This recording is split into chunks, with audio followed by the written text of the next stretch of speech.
Le Real Madrid s'est fait atomiser, corriger, pulvériser par Manchester City en demi-finale de la Ligue des Champions. Retour sur cette demi-retour. C'est le débrief de Real France. C'est parti.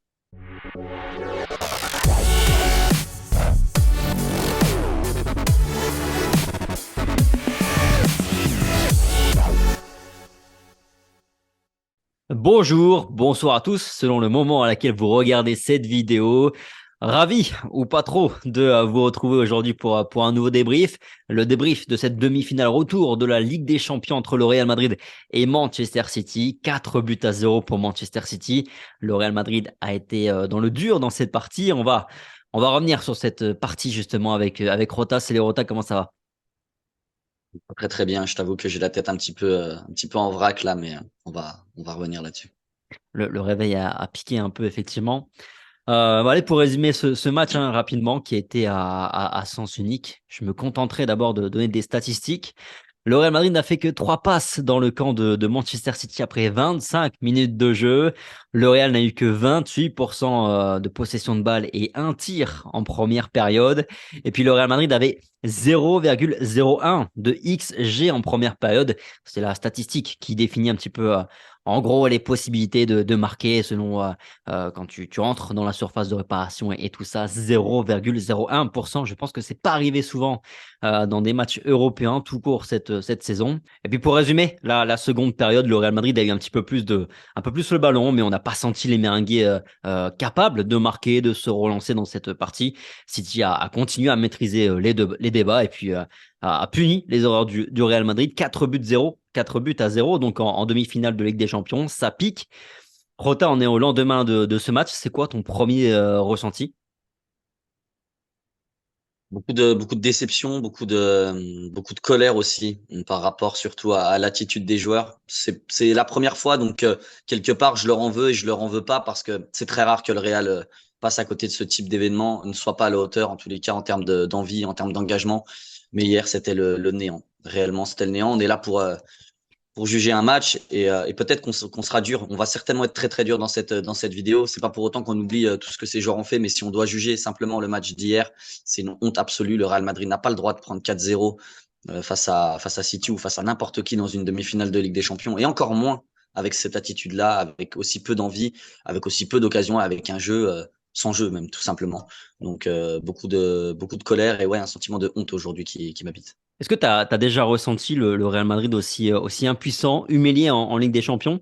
Moi, par exemple, dans mon entourage, c'est vrai que j'ai reçu quelques messages de gens qui sont pas forcément des fans du Real Madrid qui me disent mais waouh, j'ai jamais vu le Real Madrid aussi triste en Ligue des Champions.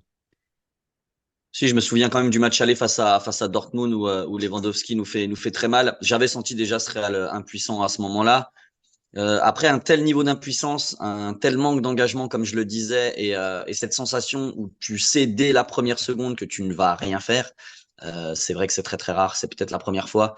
À aucun moment je me suis dit bon bah là ça va le faire. Voilà, on va encore réussir à créer quelque chose avec des individualités. Non, déjà j'étais pessimiste avant le match parce que je pense aussi que mine de rien on a quand même surfé, et c'est pas que ce match-là qui me le fait dire, mais on a surfé sur énormément de chance mine de rien depuis quelques temps.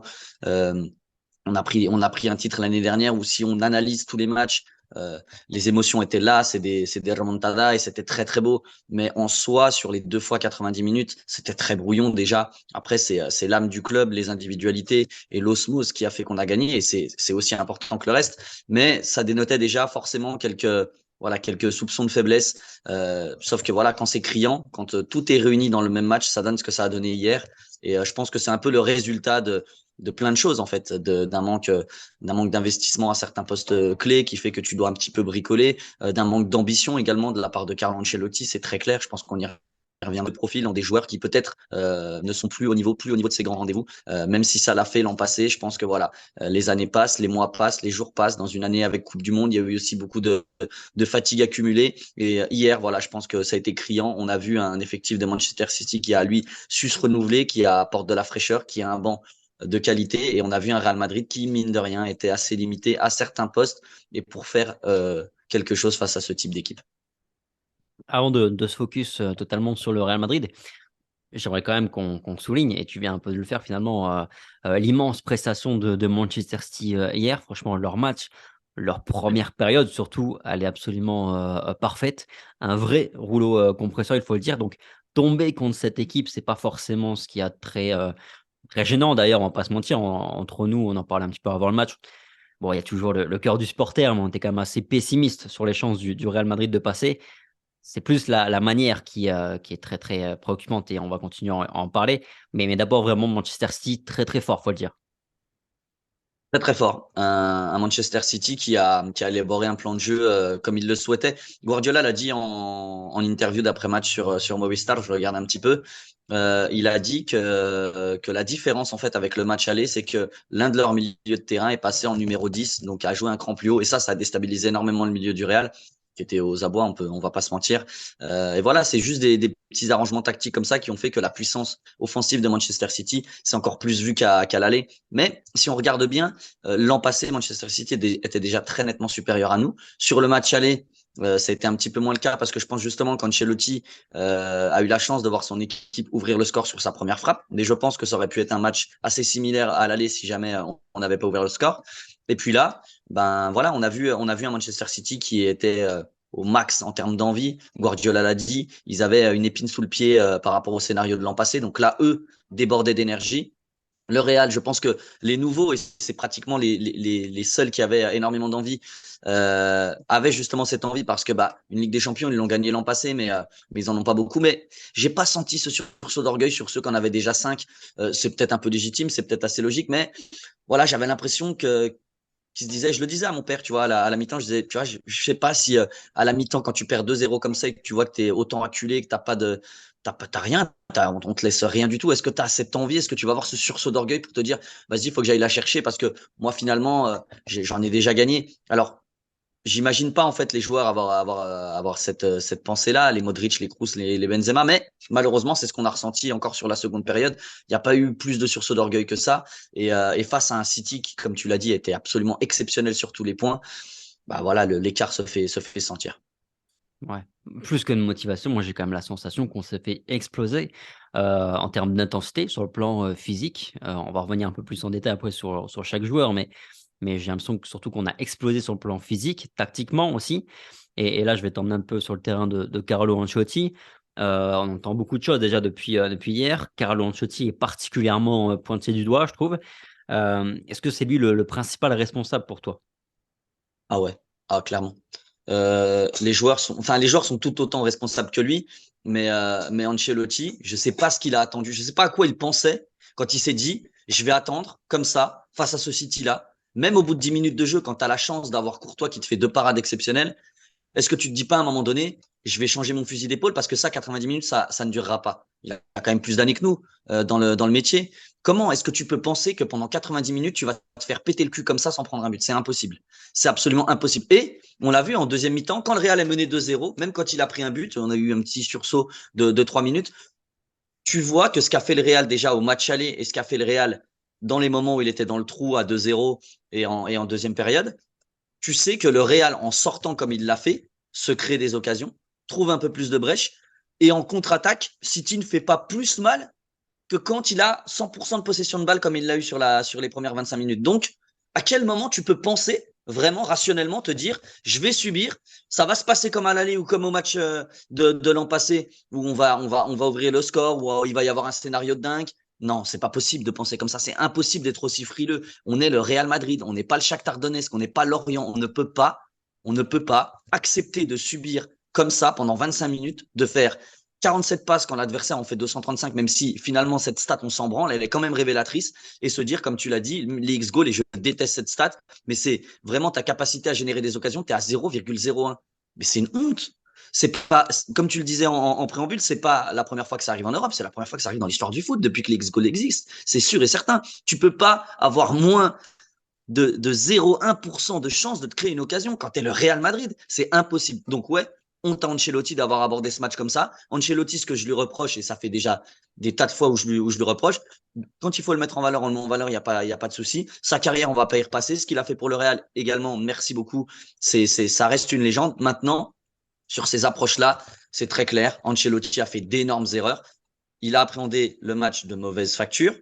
Il a remis Militao quand il n'avait pas à le remettre, quand tu vois ce qu'a fait la défense centrale. Et puis, il s'est dit, en fait, Ancelotti, il est très clair. Dès que son 11 type dans sa putain de tête est là, quand tout le monde est en forme, il le met, peu importe l'adversaire, peu importe le schéma, peu importe ce qu'il y a en face. Voilà, en se disant, ça a marché 50 fois, ça marchera 51. Et si ça marche 51 fois, ça marchera 52, jusqu'à ce que tu prennes une branlée comme tu as pris hier. Mais en fait, moi, je suis surpris par plusieurs points. Mais je pense que déjà que Carlo Ancelotti pensait en fait que son équipe était capable de faire le même match qu'à l'aller. C'est-à-dire peut-être subir le premier quart d'heure, prendre une petite tornade et puis derrière réussir à prendre un petit peu petit à petit le contrôle du jeu. Mais en fait, on a bien vu que Manchester City, finalement, sur le match aller, ils étaient à 60%. Et là, on a bien vu qu'on a explosé de tous les côtés, physiquement, tactiquement, dans cette partie. Je suis d'accord avec toi aussi sur le point sur le fait que on a très bien vu, on a très bien senti dès le début du match finalement que le Real Madrid était prêt à accepter en fait de subir, de défendre sur le début de match. Et puis on a vu finalement un Guardiola qui, comme tu l'as dit, qui s'est adapté par rapport au match aller en mettant un milieu un peu plus offensif par rapport à ce match, et pas Carlo Ancelotti qui a fait aucune adaptation, qui est reparti sur le même 11. Et je ne comprends pas que sur une finale comme ça, en fait, il n'opte pas pour un autre 11, pour revenir finalement à son système qui a fonctionné, qui a donné succès la saison passée, et avec lequel il nous a quand même beaucoup fait chier, entre guillemets, cette saison, c'est-à-dire avec Fede Valverde dans ce rôle un peu hybride. Pour le coup, je pense qu'hier, ça avait potentiellement plus de sens de le mettre aujourd'hui. Donc c'est aussi là-dessus que moi, je ne comprends pas, c'est-à-dire qu'il y a beaucoup de matchs cette saison. On a dit qu'est-ce qui nous fait à nous mettre Fede Valverde dans ce rôle-là, mais nous un offensif en plus. Tandis qu'hier, tu vas jouer contre Manchester City. Là-bas en plus, je trouve que là, ça faisait vraiment sens de mettre un milieu supplémentaire, d'accepter de ne pas avoir de pas avoir le ballon, mais au moins d'avoir un meilleur équilibre défensif. Et puis derrière, le problème, c'est qu'il traîne aussi à s'ajuster, parce que son premier changement, il intervient quoi là, euh, après l'heure de 60 et jeu, hein. quelques, ouais. Ouais, Ouais, c'est ça, 60 et quelques. après l'heure de jeu où il sort Luka Modric qui a été absolument catastrophique pour faire entrer en jeu Antonio Rudiger et basculer David Alaba sur le côté gauche. Donc il y a aussi ce vrai problème-là, je trouve. Enfin, moi, je suis surpris par le 11. On n'a pas fait de preview, mais moi, dans la preview, c'est sûr que j'aurais dit bah, j'opterais plutôt pour un système, pour le coup, un retour de Fede Valverde dans ce rôle un petit peu hybride, ou alors au minimum, tu mets un Kamavinga ou Chouameni au milieu de terrain parce que c'était sûr que l'intensité allait être tout autre dans cette partie-là. Non, mais je suis d'accord. Et puis, alors, c'est peut-être facile pour nous de parler après coup. Bien sûr. S'il avait gagné, on n'aurait pas ce même discours et forcément, on s'adapte aussi au résultat. Donc, c'est plus facile pour nous d'analyser que de créer. Ça, c'est certain. Mais au-delà de ça, je suis d'accord avec toi. Et de surcroît, ce que je ne comprends pas, c'est l'immunité qu'ont ce type de joueur. Luka Modric, à la 25e minute de jeu, il faut le sortir. Il est à côté de la plaque. Il est à côté de ses pompes. Il est catastrophique.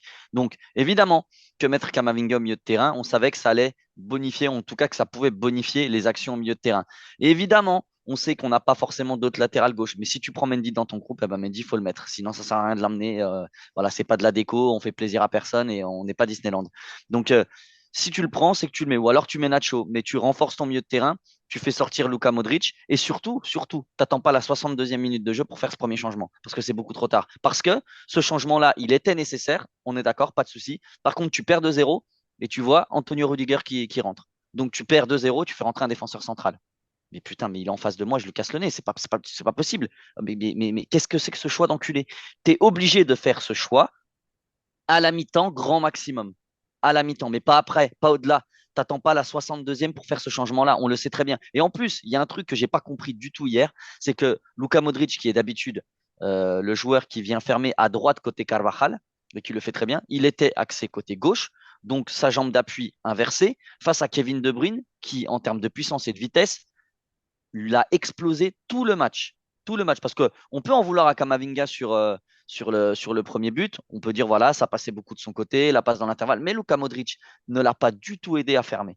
Absolument pas. Bernardo Silva avec beaucoup d'activité. Lorsqu'il rentrait dans l'axe, c'est De Bruyne qui venait dédoubler. Walker montait également énormément. Et c'était Luka Modric sur son pied inversé, parce que forcément, c'est moins naturel de défendre avec ton pied d'appui inversé. Était côté gauche pour essayer de contrer les offensives de Kevin De Bruyne. Ça, pour moi, tactiquement aussi, c'est un choix qui est pas bon. Fait des Valverde sur le côté droit et Modric côté gauche, c'est une des premières fois qu'il le fait. C'était catastrophique.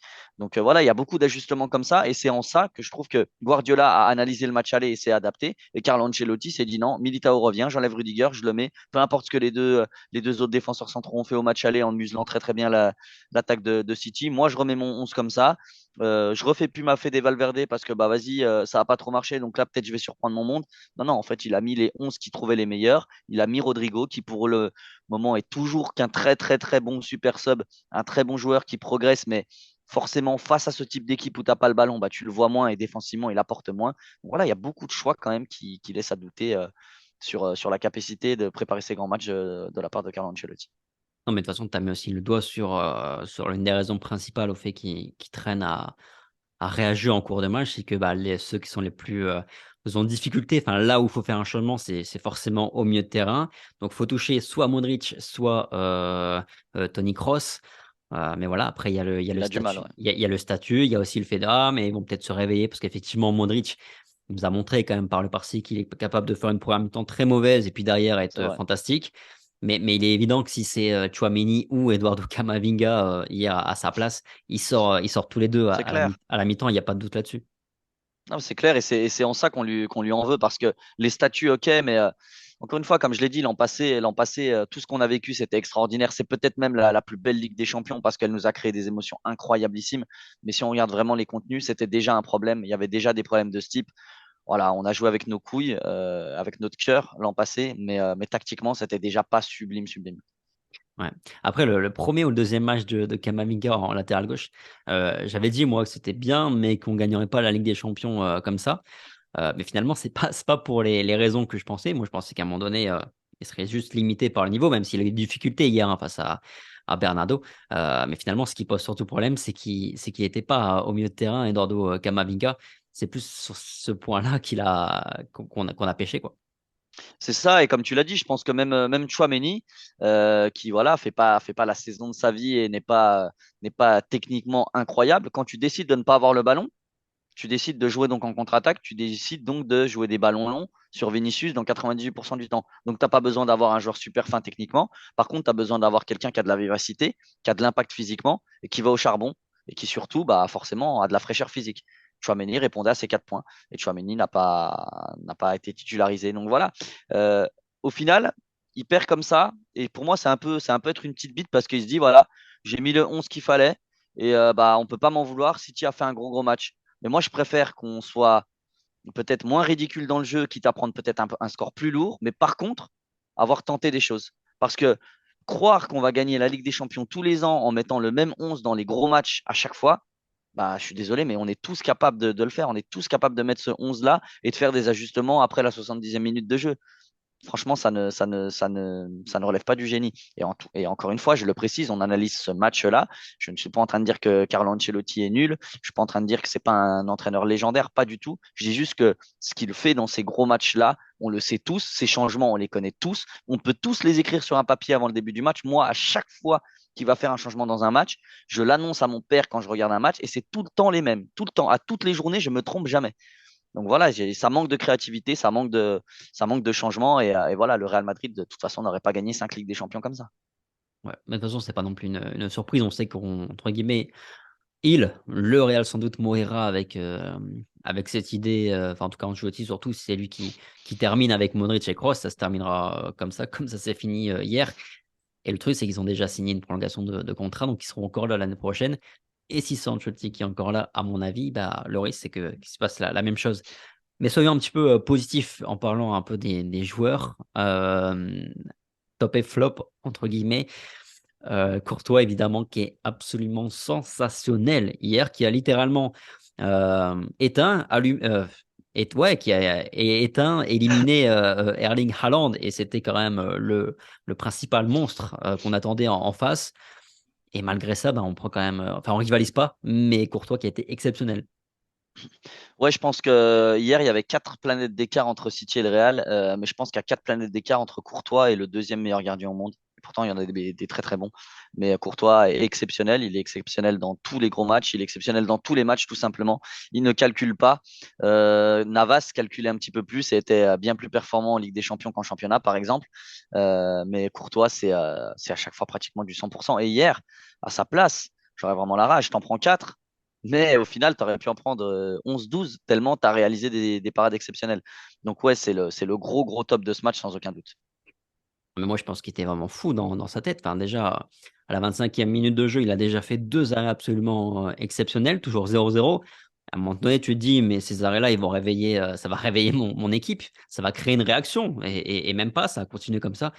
Et forcément, au bout d'un moment, il est forcément battu lui aussi. Est-ce qu'il y a une autre perf? Alors après, honnêtement, il n'y a pas d'autres bonnes performances. Peut-être une que je trouverais mitigée, pour pas, qui n'est pas catastrophique. Peut-être Kamavinga qui, allez, on va dire qu'il s'est battu, qu'il a gagné quelques duels. Quand il est arrivé au milieu de terrain, ça coïncide aussi avec le petit moment pas fort, mais un peu plus positif pour le Real aussi. Moi, il y a deux joueurs à qui j'ai mis la moyenne. J'ai mis, je crois, 5, non, j'ai mis 6 même à Kamavinga et j'ai dû mettre 5-5 à Carvajal parce que malgré le fait qu'il ait pu être dépassé, je trouve qu'il a fait des fautes intelligentes et surtout il avait envie. Et Kamavinga, c'était surtout ça. Kamavinga, il a eu envie. En deuxième période, il a fait, comme j'en parlais déjà après le match aller, des incursions au milieu de terrain pour un latéral pour apporter une solution supplémentaire à la relance parce qu'on a vu que le Real, enfin, sur les 20 premières minutes, moi, j'avais vraiment honte, hein. On n'arrivait pas à faire deux passes et on donnait la balle à Courtois qui dégageait en touche. C'était incroyable. Il y avait zéro solution. Et lui emmenait de l'envie. C'est un peu ce que je disais tout à l'heure. Ça rejoint un peu ça. Lui, il est jeune, il est frais, il a envie de gagner des titres. Donc lui, la demi-finale, il l'a joué pour aller en finale. Et c'est un des seuls, je pense. Donc oui, Kamavinga, son match est loin d'être parfait, évidemment. Il a beaucoup souffert. Mais encore une fois, il joue pas à son poste. Il a de l'envie, il a de l'abnégation et lui, il a le visage noir parce que son envie de gagner, on la voit. Et ça, c'est cette mentalité Real Madrid qu'on aime. Donc, ouais, Kamavinga, pour moi, est le second meilleur joueur derrière Courtois. Ouais, bon, ça vaut ce que ça vaut, hein, mais je disais encore ce matin que Kamavinga faisait passer le message dans la presse, que c'est l'équipe qui relaye ça, qui veut plus jouer arrière gauche. De toute façon, il n'arrête pas de le dire qu'il aime pas ce poste-là, qu'il s'y fait, qu'il s'adapte. Moi, je pense aussi que ça peut devenir aussi à un moment donné un problème si Carlo Ancelotti continue comme ça, parce que quels seront les plans pour l'année prochaine? On sait qu'on voudrait vendre Ferland Mendy côté Real. Fran Garcia va arriver, mais potentiellement Kamavinga sera jugé meilleur comme arrière gauche et donc il continuera peut-être avec Kamavinga arrière gauche. Je trouve que ça peut aussi être un problème à un moment donné, parce que pour l'instant, Kamavinga, c'est le petit jeune, forcément, qui a tout approuvé, qui l'ouvre pas trop, mais à un moment donné, quand il va gagner du galon, il y a un moment donné aussi où lui il va se dire maintenant j'en ai marre, je joue plus à ce poste-là, comme d'autres le font. À la bas, notamment, on sait qu'il n'arrête pas de dire qu'il veut pas jouer à gauche et qui est finalement pas trop mis latéral gauche, même si hier, dans un concours de circonstances, il finit ce match à ce poste-là. Bah, en fait, moi, je trouve que c'est problématique, comme tu viens de le dire, parce qu'il y a deux joueurs qui veulent pas jouer latéral gauche. C'est les deux qui ont joué latéral gauche hier dans un des matchs les plus importants de la saison. Donc, c'est quand même incroyable. Mais moi, Kamavinga, je pense qu'il peut avoir des velléités de départ. À un moment donné, s'il est avec Ancelotti qui joue latéral gauche, surtout que malheureusement pour lui, j'ai bien peur que Didier Deschamps ait la même idée.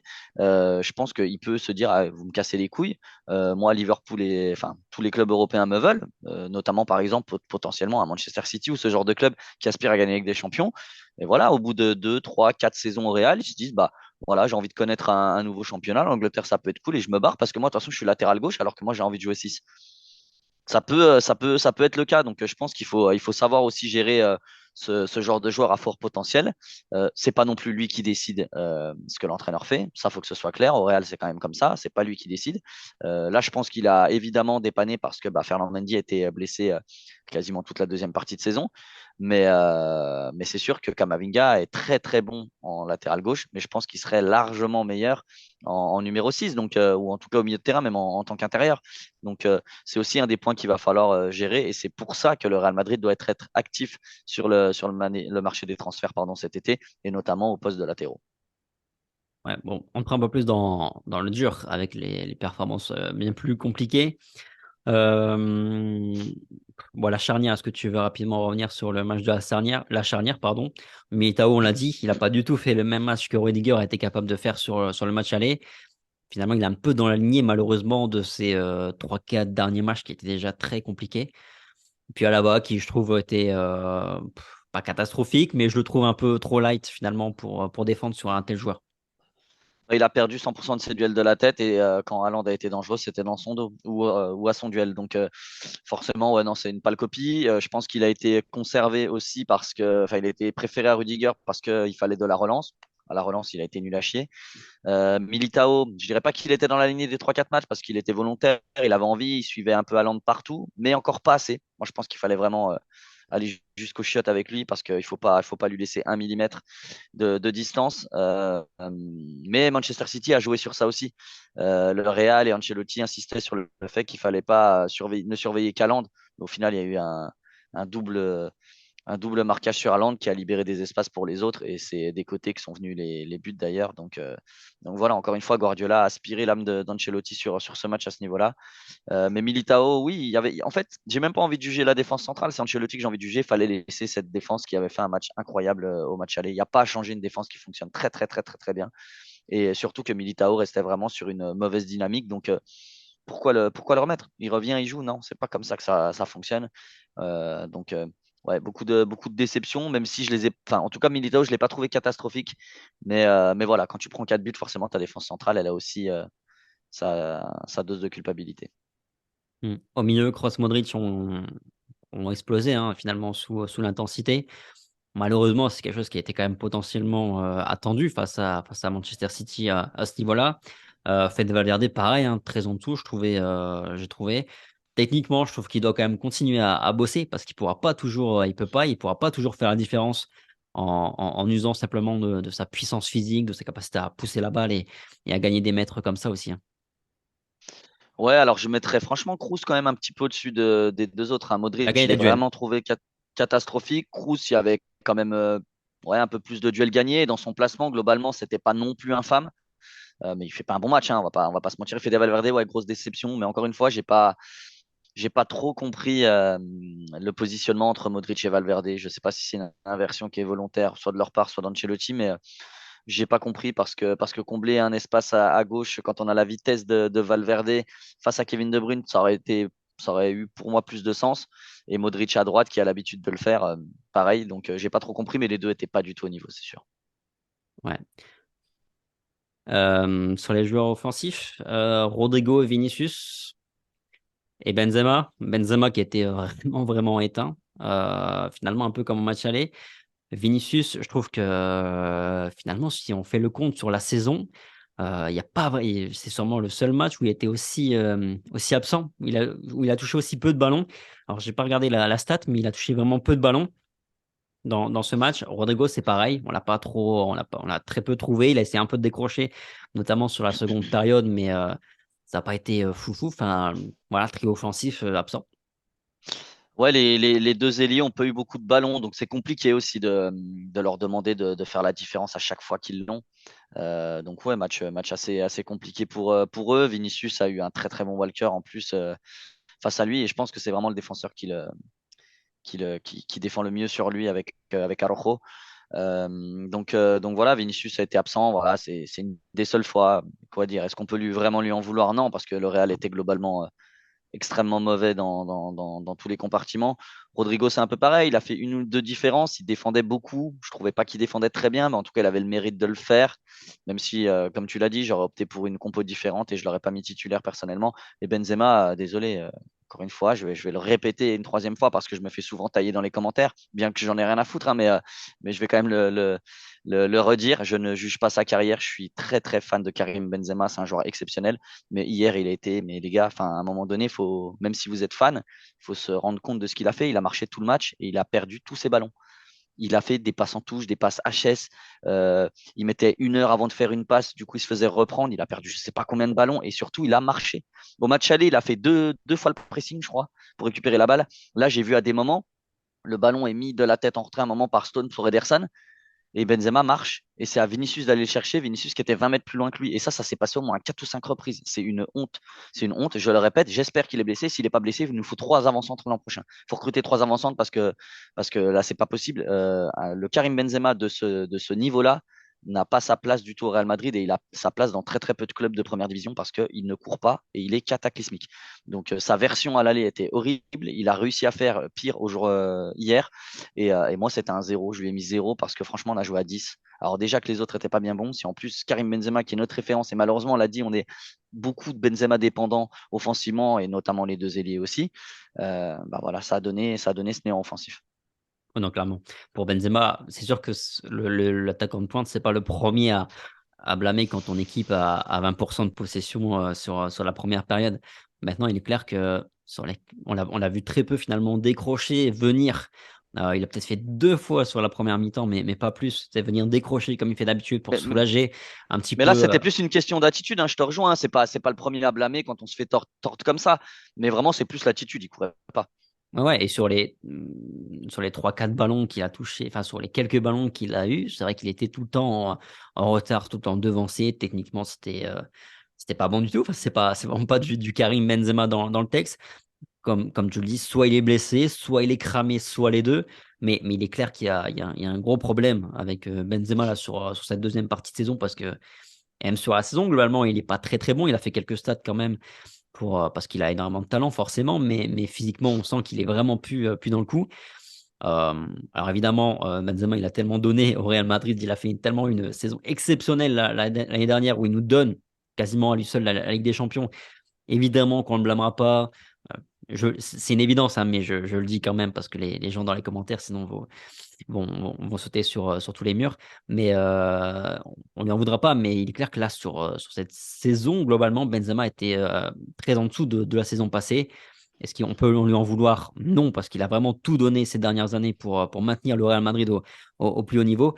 Mais il y a urgence, là, il faut absolument aller chercher un attaquant.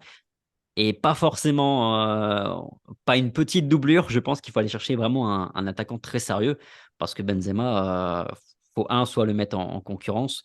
Enfin, faut quelqu'un qui soit prêt véritablement à porter, à être le leader en attaque du Real Madrid si Benzema n'est pas apte non plus la saison prochaine, clairement. Ouais, c'est clair. De toute façon, je l'avais annoncé, hein. J'avais dit après l'obtention de son ballon d'or, il y aurait forcément une chute d'adrénaline. Il y a eu aussi le fait qu'il retourne en équipe de France, ça puisait de l'énergie, il s'est blessé. Il y a tout un tas de choses. Je parle beaucoup de lui, mais mon père me le disait cette année. Il me disait, mais il a des stats, hein, cette année, il a des stats. Ouais. Mais combien est-ce qu'il a mis de beaux buts au final? C'est vrai qu'il a mis beaucoup de tapines, si on regarde bien. De tapines, entre guillemets, attention, je suis pas en train de mettre en relief, parce que je crois qu'il fait une saison à plus de 20 buts encore, hein, sur toute compétition confondue. Donc attention, ça reste une saison qui est loin d'être mauvaise. Il y a beaucoup d'attaquants qui adoreraient avoir une très, très, très mauvaise saison, comme on est en train de le dire, à plus de 20 buts.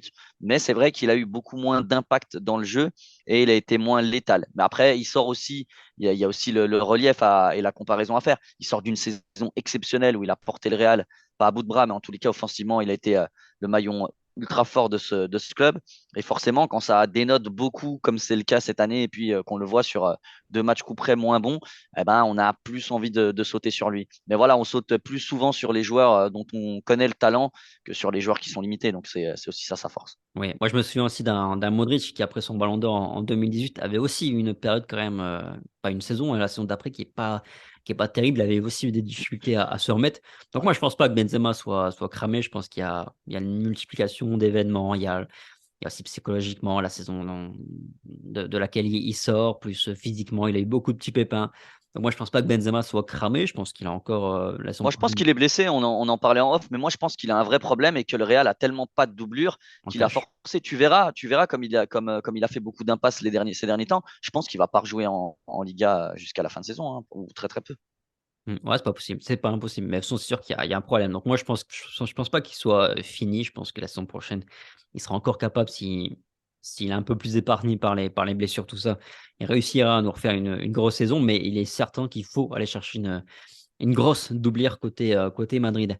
Bon, on reparlera un petit peu plus de bilan général, mercato et compagnie. Mais est-ce que tu penses qu'après cette humiliation, ça peut créer un petit séisme quand même du côté de Madrid par rapport à la suite pour Ancelotti, pour Modric, le mercato? Est-ce que ça peut avoir des conséquences majeures pour toi ou tout est déjà ficelé pour la saison prochaine? Tranquilo. Je pense que Florentino Pérez, il se dit, tranquille. Lui, il n'y a pas de séisme chez lui. Il n'y a pas de séisme parce qu'il il va pas voir la saison de la même manière que nous. Finalement, le Real fait une demi-finale de Ligue des Champions. Le Real prend la Coupe du Roi, prend les Super Coupes, la Coupe du Monde des clubs, demi-finaliste. Il sait très bien qu'on ne peut pas toujours la gagner. Voilà, il y a juste la Liga qui est quand même assez manquée. Mais voilà, je pense il y aura des recrues. Il y aura des recrues forcément. Il y aura certainement une tentative de grosse recrue parce que je pense qu'avec l'inauguration du stade, Florentino Pérez a envie emmener quelque chose, amener un peu de paillettes. Mais voilà, il va falloir jauger aussi le mercato. Qui est-ce qu'on peut prendre? Quel joueur intéressant on peut prendre? À quel prix? Et tout ça, ça va être jaugé par un homme qui aime voilà, être très rigoureux dans sa façon d'agir sur le mercato, en tous les cas ces dernières années. Et donc je ne sais pas trop à quoi m'attendre. J'ai pas envie de m'avancer. Je ne sais pas si Florentino Pérez va vouloir faire des folies, s'il va vouloir être très, très tranquille, mais je vois pas de dinguerie en tous les cas dans ce mercato-là. Je pense surtout que si Jude Bellingham signe vraiment, bah, ça peut être une grosse partie du mercato et que bah, derrière, ça risque de bricoler un petit peu avec des joueurs avec un fort potentiel, mais pas forcément des joueurs déjà très, très installés. Donc, j'ai un petit peu peur justement pour le poste de numéro 9 dont on parlait. Mais voilà, je suis pas sûr que ça crée un énorme séisme. Il y aura forcément des questions qui vont se poser. Je suis pas certain que ça remette en question Ancelotti. À mon avis, non, très honnêtement. S'il part pas pour le Brésil, bah, ça voudra dire qu'il reste et il va faire au moins encore un an. Et puis concernant les anciens, voilà, peut-être de la remise en question sur les profils qu'on connaît, sur Asensio, sur Ceballos, peut-être sur Nacho, mais Modric, Kroos, ça devrait continuer, Benzema également. Donc voilà, il n'y aura pas de grosses révolutions au niveau des départs. Ouais, à voir. Même je suis pas sûr qu'il a une aussi belle lecture de la somme quand même que tu l'as cité parce que on lâche quand même une super coupe et de quelle manière face au FC Barcelone. On a 14 points du Barça en Liga une fois de plus où on se fait vraiment distancer énormément. Il y a aussi cette débâcle en Ligue des Champions, c'est quand même une sortie qui est bien moche. Donc à voir. Mais bon, on se fera un bilan, un bilan de la saison du Real Madrid. On parlera du mercato et tout dans de prochaines vidéos. Je pense qu'on a fait déjà bien le tour pour ce débrief après Manchester City. Merci Rota. Merci à tous d'avoir suivi Merci Tom. cette vidéo. Prenez soin de vous comme toujours et puis on se dit à très vite sur Real France. Allez, ciao. Ciao.